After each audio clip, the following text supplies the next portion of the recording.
আসসালামু আলাইকুম, সবাই কেমন আছেন?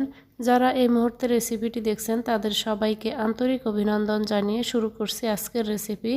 আজকে আপনাদেরকে বান রুটি তৈরি করে দেখাবো। ওভেন ছাড়াই নরম তুলতুলে এই রেসিপিটি আপনারা তৈরি করে নিতে পারবেন। তো আমি নিজেও অবাক হয়েছি, ওভেন ছাড়া এত নরম তুলতুলে এত মজার একটা রেসিপি হয়। আশা করছি রেসিপিটি আপনাদের ভালো লাগবে এবং রেসিপিটি না টেনে শুরু থেকে শেষ পর্যন্ত দেখার জন্য সবাইকে অনুরোধ করছি।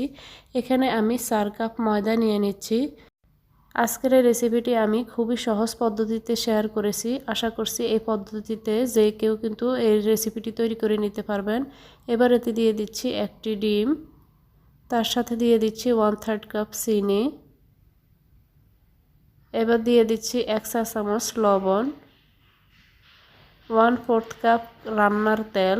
আমি রান্নার যে রেগুলার তেলটা সেটা নিয়েছি। এখানে দিয়ে দিচ্ছি 2 চা চামচ ইস্ট। আমি ইনস্ট্যান্ট ইস্ট দিয়ে তারপর সবগুলো উপকরণ এখানে ভালোভাবে মিশিয়ে নিচ্ছি। তো আমি একটা চামচের সাহায্যে মিশিয়ে নিলাম। এবার এতে দিয়ে দিচ্ছি উষ্ণ গরম পানি। পানিটা খুবই হালকা গরম পানি হতে হবে, খুব বেশি গরম পানি এখানে নেওয়া যাবে না। তো হালকা গরম পানি নিয়ে আমি পানি একটু একটু করে দিয়ে এগুলোকে মিশিয়ে নিব। একবারে পানি পুরোটা না দিয়ে আমি একটু একটু করে মিশিয়ে নিচ্ছি। এতে করে আমার ব্যাটারটা কিন্তু পারফেক্ট হবে। তো আমি এগুলোকে খুব ভালোভাবে মিশিয়ে নিচ্ছি। যারা আমার চ্যানেলটি এখনও সাবস্ক্রাইব করেননি প্লিজ চ্যানেলটি সাবস্ক্রাইব করে সাথে থাকা বেল আইকনের অল অপশনটি অন করে দিবেন। এতে করে আমি যখনই কোনো নতুন ভিডিও আপলোড দিব সাথে সাথে আপনাদের কাছে নোটিফিকেশন চলে যাবে। এবার আমি এতে দিয়ে দিচ্ছি পেঁয়াজ পাতা বা স্প্রিং অনিয়ন। আমি এটা দিয়ে দিচ্ছি এখানে আধা কাপ পরিমাণ, দিয়ে আবারও এটাকে ভালোভাবে মিশিয়ে তারপর আমি 40 মিনিটের মতো এটাকে ঢেকে রেস্টে রেখে দিব। ততক্ষণ পর্যন্ত কিন্তু ব্যাটারটা ফুলে ডাবল হয়ে যাবে। 40 মিনিট পর এবার আমি ঢাকনাটাকে খুলে নিচ্ছি। দেখতেই পাচ্ছেন আমার কিন্তু ব্যাটারটা কিন্তু ফুলে ডাবল হয়ে গিয়েছে। এবার আবারও আমি চামচ দিয়ে এটাকে ভালোভাবে মিশিয়ে নিচ্ছি।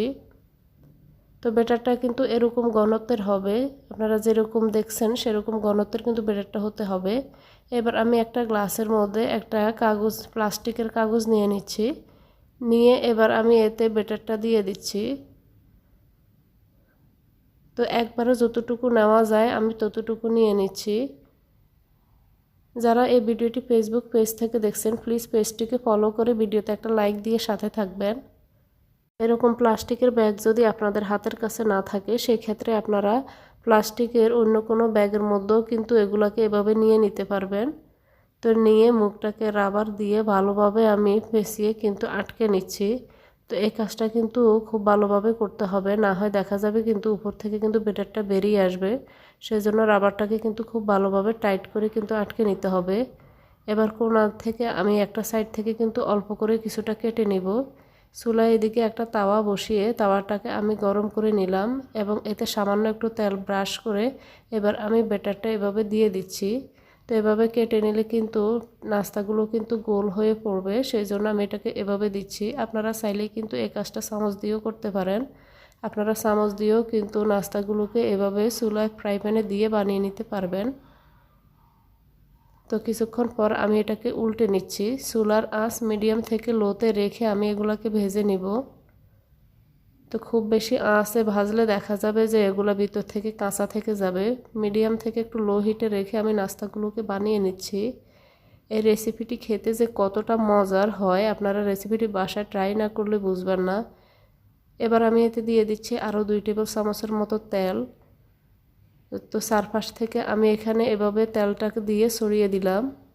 এতে করে কিন্তু নাস্তাগুলোর স্বাদ কিন্তু অনেক গুণ বেড়ে যায় এবং নাস্তাটি কিন্তু অনেক হেলদিও হয়। আপনার ডুবো তেলে ভাজতে হয় না, ডুবো তেল ছাড়াই কিন্তু এভাবে হালকা তেল দিয়ে কিন্তু আপনারা এই নাস্তাগুলোকে তৈরি করে নিতে পারবেন। তো আমার এগুলো হয়ে গেছে, আমি এগুলাকে উঠিয়ে নিচ্ছি। একই পদ্ধতিতে আমি বাকি নাস্তাগুলোকেও ভেজে নেব।